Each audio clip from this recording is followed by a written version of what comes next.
they go for the ultra accelerators.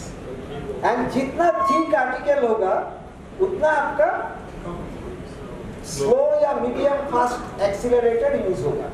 तो fast accelerator कौन use करता है? जो स्लो रबर होता है। स्लो रबर में क्या क्या है? जैसे butyl rubber is a very slow polymer, very slow. EPDM is a very slow polymer. EPDM में क्यों स्लो है? ये लोग क्यों स्लो है?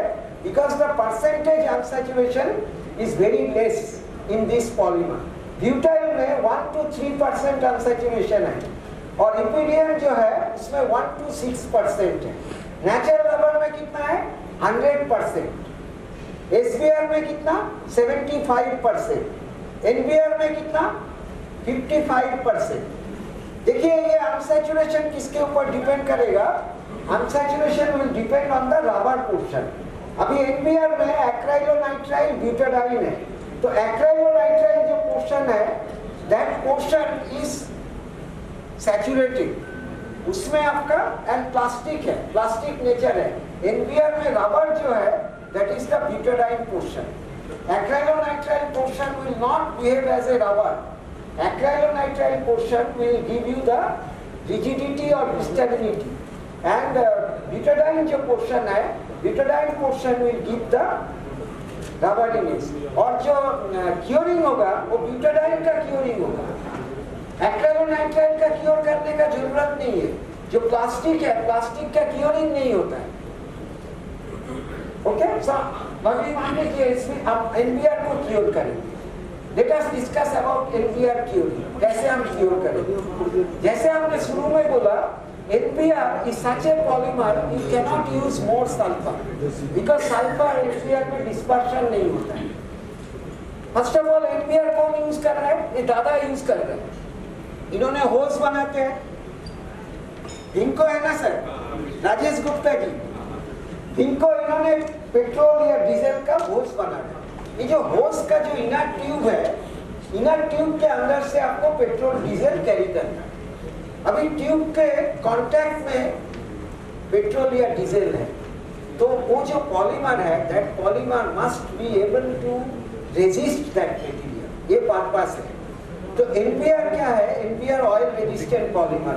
ऑयल रेजिस्टेंट पॉलीमर है तो वो NBR ऐसा एक पॉलीमर है, NBR और HNBR ये दोनों ऐसा पॉलीमर है जब जो कि ना कोई भी रबर प्रोडक्ट उससे बना होगा तो वो डायरेक्ट ऑयल का अंदर जा सकता है। ऑयल का अंदर कोई पॉलीमर है केवल टच होता है, ऑयल टच होता है। जैसे आउटर जो कवर है इनका ही बात करते हैं। इनका जो होस है, होस का जो आउटर कवर है वो कभी कभार ऑयल का कांटेक्ट में आ सकता है, तो वहां पे उन्होंने NBR नहीं डालते। वहां पे क्या होता है? वेदर रेजिस्टेंट चाहिए एंड ऑयल रेजिस्टेंट चाहिए, तो इसलिए उन्होंने CR यूज कर दिया। पॉलीक्लोरोप्रीन, पॉलीक्लोरोप्रीन ऐसा रबर है जो कि ना आपको फ्लेम से बचाएगा, फ्लेम और फायर से बचाएगा, ओजोन रेजिस्टेंस देगा एंड स्लाइट ऑयल रेजिस्टेंस भी दे देगा। ऑयल रेजिस्टेंस माने एक है ऑयल के अंदर डूबा हुआ और एक है इंटरमीडिएट ऑयल का कांटेक्ट में आ रहा है, कभी कभार आ रहा है, कभी कभार आ रहा है। उस केस में there are many polymers like CSM chlorosulfonated polyethylene, CN chlorinated polyethylene, CR polychloroprene, ACN acrylo जो आपका एक्राइलिक रबर जो है, ये all are having chlorine, epichlorohydrin, chlorohydrin, all these polymer they can give you oil resistance. Okay, but NBR, HNBR direct oil का अंदर रहेगा। इनका जैसे होस है डायरेक्ट ऑयल आ रहा है कांटेक्ट में, तो NBR और HNBR होगा। अभी दोनों में फर्क क्या है? NBR और HNBR बात किया, क्या फर्क है?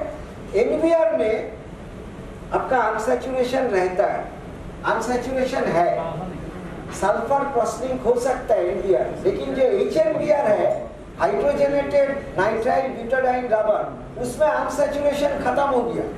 अनसैचुरेशन खत्म हो गया तो सल्फर से क्योर नहीं होगा, उसको क्योरिंग के लिए you have to go for peroxide. ये फर्क है, दोनों ही ऑयल रेजिस्टेंस देगा and since it is giving very good weather and ozone resistance, उसका कॉस्ट बहुत ज्यादा होता है। NBR का कॉस्ट 300 रुपया है, HNBR इज अबव 2000, 2500 रुपया। And HNBR is such A polymer which is going in aerospace, aircraft, rocket, ये सब पर्पस में HNBR एंड FKM, ये दोनों जो रबर है ये आपका स्पेस इंडस्ट्री में यूज होता है। HNBR एंड FKM, आपको एक बार वो स्ट्रक्चर दिखा दे क्या? डर लग जाएगा क्या आपको? ये स्ट्रक्चर दिखता है, ये जो पहला है, पहला आपका NR है, सिस पॉलीआइसोप्रीन, सेकेंड वाला है स्टाइरिन ब्यूटाडाइन। अभी देखिए ये जो पोर्शन है ना, ये आपका स्टाइरिन है। अगर स्टाइरिन देखेंगे, इधर कार्बन कार्बन सब सिंगल बॉन्ड है और जो डबल बॉन्ड है वो ब्यूटाडाइन में है। यहाँ इस पोर्शन में क्रॉस लिंकिंग होता है, यहाँ पे कुछ क्रॉस लिंकिंग का सवाल नहीं है। ये जो पोर्शन है ये आपको क्या देता है? ग्रिप देता है। स्टाइरिन का क्या रोल है? Styrene will give you the grip, okay, traction property. यहाँ देखिए ब्यूटाइल रबर, ब्यूटाइल में देखिए ये जो है इसको बोलते हैं आइसोब्यूटिलीन और ये वाला है आइसोप्रीन। ये जो आइसोप्रीन और ये जो आइसोप्रीन सेम है, नेचुरल रबर का जो आइसोप्रीन और इधर का आइसोप्रीन सेम है।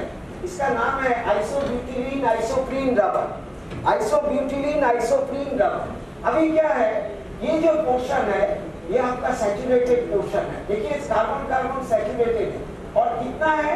ये 97% है। X is 97 और Y कितना है? देखिए इधर क्या लिखा? Y is very very small to X. Y is very very small to X. Y is only 3% and 97% is isobutylene. ये जो 97% मॉलिक्यूल है ना, उसमें देखिए मिथाइल ग्रुप है, 2 मिथाइल ग्रुप है, एक मोनोमर के अंदर 2 मिथाइल ग्रुप है। ऐसा अगर 97% मॉलिक्यूल है तो क्या होगा? बहुत सारा मिथाइल ग्रुप हो जाएगा। बहुत सारा मिथाइल ग्रुप होने का कारण ये पॉलीमर क्या होता है? ये it acts as a air retention और anything it can retain because of the high concentration of the methyl group. Methyl group इतना होने का कारण में क्या होता है? वो पॉलीमर आपको एयर रिटेंशन और water retention, steam retention, anything it can retain. अभी इसको देखिए NBR, ये जो पोर्शन है इसको बोलता है एक्राइलोनाइट्राइल। ये देखिए एक पोर्शन में कार्बन कार्बन जो मेन चेन है सैचुरेटेड है and this is the plastic portion and ये आपका ब्यूटाडाइन जो है वो रबर है। अभी ये जो एक्राइलोनाइट्राइल है इसमें 3 तरीके का प्रोडक्ट होता है। एक लो एक्राइलोनाइट्राइल NBR, मीडियम एक्राइलोनाइट्राइल और हाई एक्राइलोनाइट्राइल। अभी हाई एक्राइलोनाइट्राइल कौन यूज करेगा? जिसको ऑयल रेजिस्टेंस बहुत ज्यादा चाहिए। हाई एक्राइलोनाइट्राइल माने 45% एक्राइलोनाइट्राइल, लो एक्राइलोनाइट्राइल माने 27 से 30%, अराउंड 30% और 37% जो है वो मीडियम एक्राइलोनाइट्राइल है। जो 30% वाला एक्राइलोनाइट्राइल है वो क्या देगा? लो ऑयल रेजिस्टेंस देगा। जो मीडियम 37% है वो मीडियम ऑयल रेजिस्टेंस देगा। और अगर आपको हाई ऑयल रेजिस्टेंस चाहिए you have to go for high acrylonitrile compound. अभी देखिए ये वाला जो है इथिलीन, प्रोपिलीन एंड डाइन, ये जो पॉलीमर है ये पॉलीमर में मेन चेन इज सैचुरेटेड। ये जो डाइन है, ये डाइन वाला जो है एक अनसैचुरेशन इसका साइड चेन में रहता है। साइड चेन का मतलब है मेन चेन माने हमारा बॉडी, ये वाला जो पोर्शन है ना, ये अगर कट जाएगा, यहाँ से कट जाएगा, हम लोग मर जाएंगे। लेकिन मेरा हाथ कट गया, मेरा एक पैर कट गया, आई कैन सर्वाइव। सिचुएशन वैसा है EPDM में। EPDM में अगर डिग्रेड हुआ, degradation is at the side chain, okay, not at the main chain. So main chain में डिग्रेडेशन नहीं होगा because main chain is saturated, completely saturated. ये ब्यूटीफुल पॉलीमर है। और क्या होता है? ये क्यों आविष्कार हुआ इसका? क्योंकि EPR जो था उसको सल्फर वल्कनाइजेशन नहीं हो पाता। EPDM होने का कारण यहाँ पे अनसैचुरेशन आया, कम है, लेकिन फिर भी sulphur vulcanisation is possible. 1 to 6% sulphur unsaturation रहने से ये सल्फर वल्कनाइजेशन होता है। लेकिन क्या है, तकलीफ क्या है, you cannot use more sulphur क्योंकि unsaturation is very little. Butyl and EPDM में अनसैचुरेशन इज वेरी लिटिल, वहां पे है 3% एंड इसमें है 6%। तो आपका sulphur is totally less, very less, maximum 1.5 sulphur होता है मैक्सिमम। एंड इसमें क्या होता है, ये दोनों पॉलीमर में फास्ट एक्सीलरेटर देना पड़ता है। या देखिएगा इपीडियम में कभी कभी दिखता है इपीडियम कंपाउंड, कोई जैसे अभी एक हमसे डिस्कस कर रहा था, उन्होंने बताया कि मैं एनबीटी सल्फर और टीएमटीडी यूज कर रहा हूं। एंड ऐसा फॉर्मुलेशन है इपीडियम में जिसमें सल्फर है, जेडीबीसी है, टीएमटीडी है, सीबीएस है, एनबीटी है। ओके, 4 मैंने देखा जाता है सल्फर सब 0.8 करके फॉर्मूला में है। इसमें क्या, सल्फर ज्यादा देने से ब्लूमिंग हो जाता है। क्या क्या ब्लूम होता है, देखिए ये जो मटेरियल है क्या क्या ब्लूम करता है। ब्लूमिंग में आपका स्टीयरिक एसिड ब्लूम करता है, वैक्स अगर हम यूज कर रहे हैं कंपाउंड के अंदर वैक्स ब्लूम करता है, जो एंटीऑक्सीडेंट हम यूज कर रहे हैं 6-PPD, TMQ, all this material they Bloom. ये इसका जो ब्लूमिंग है ना, वैक्स का ब्लूमिंग, TMQ 6-PPD का ब्लूमिंग, ये हमारे लिए अनिवार्य है, चाहिए, ब्लूमिंग चाहिए। लेकिन अगर सल्फर ब्लूम कर रहा है, TMTD ब्लूम कर रहा है, ये हमारे लिए नुइसेंस है, these are nuisance। So sulphur Bloom करता है, TMTD ब्लूम करता है, ये TMTD हमको कंट्रोल यूज करना है, we cannot use very high quantity of TMTD, तो आपको ब्लूम हो जाएगा सरफेस में। So maximum TMTD quantity can be 1.2 और 1.3 मैक्सिमम, उससे ज्यादा नहीं करने का, कम करिए, you will be safe। Okay, so क्या करता है, ब्लूमिंग कंट्रोल करने के लिए इपीडियम कंपाउंड में जो इपीडियम प्रोफाइल बनाते हैं वो लोग आपका 0.8 करके सब यूज करते हैं। 0.8 sulphur, 0.8 TMTD, 0.8 CBS, 0.8 JDBC, 0.8 TMTD। तो ये फॉर्मुलेशन होता है।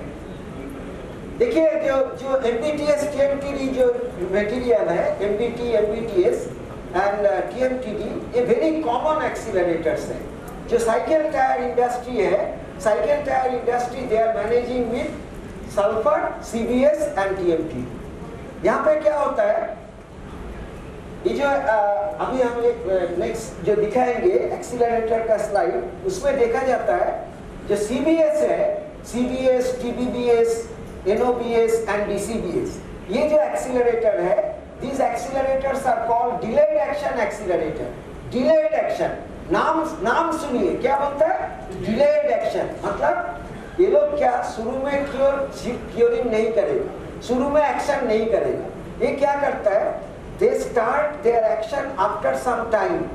ये जो आफ्टर सम टाइम हो गया, ये जो ड्यूरेशन हो गया, ये ड्यूरेशन में कंपाउंड मोल्ड के कैविटी को फिल कर देता है। Mould cavity is filled by this time, ये जो डिले है। एंड ये कौन यूज करता है, जो आपका थिक प्रोडक्ट बनाते हैं, जो इंडस्ट्री थिक प्रोडक्ट बनाते हैं वो लोग डिलेड एक्शन एक्सीलरेटर यूज करेंगे। MBT और MBTS जो है ये फास्ट एक्सीलरेटर है, फास्ट। और आपका TMTD जो है वो भी फास्ट है।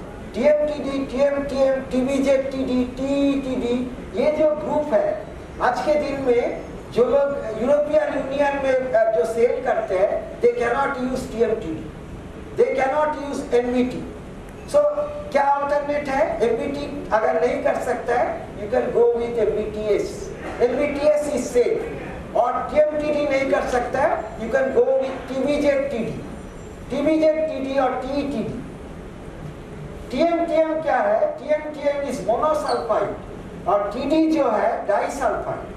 TMTM, ओके, लास्ट में जो M है, M इज मोनोसल्फाइड और लास्ट में जो D है, it is called disulphide. Tetramethyl thiuram monosulphide, tetramethyl thiuram disulphide. Okay, disulphide जो है उसमें 2 सल्फर एटम रहता है। अभी TMTM ब्लूम नहीं होता है, क्यों ब्लूम नहीं होता है, बिकॉज मोनोसल्फाइड है। अंदर में एक ही सल्फर है। TMTM does not do, but TMTD does। Okay, अभी देखिए पॉलीक्लोरोफिन रबर, ये जो CR जो है वेरी कॉमन रबर है। ये रबर में देखिए आपका अनसैचुरेशन है, आपको दिख रहा है अनसैचुरेशन डबल बॉन्ड, लेकिन जो अनसैचुरेशन है उसके बगल में क्लोरीन एटॉम। ये क्लोरीन क्या है? इलेक्ट्रोनेगेटिव एटॉम है। इलेक्ट्रोनेगेटिव होने का कारण ये डबल बॉन्ड का एक्टिविटी खत्म हो जाता है। So this acts as a saturated polymer because of the presence of the chlorine atom. तो क्या करता है, सैचुरेटेड हो गया तो आप सल्फर से वल्कनाइजेशन नहीं कर सकते। सल्फर वल्कनाइजेशन के लिए रिक्वायरमेंट है it should behave like a unsaturated rubber. So इसमें इसका क्यूरिंग जो होता है जिंक ऑक्साइड और मैग्नीशियम ऑक्साइड से। और ये पॉलीमर क्या है, कि क्लोरीन के कारण it gives the any polymer which is having halogen atom in its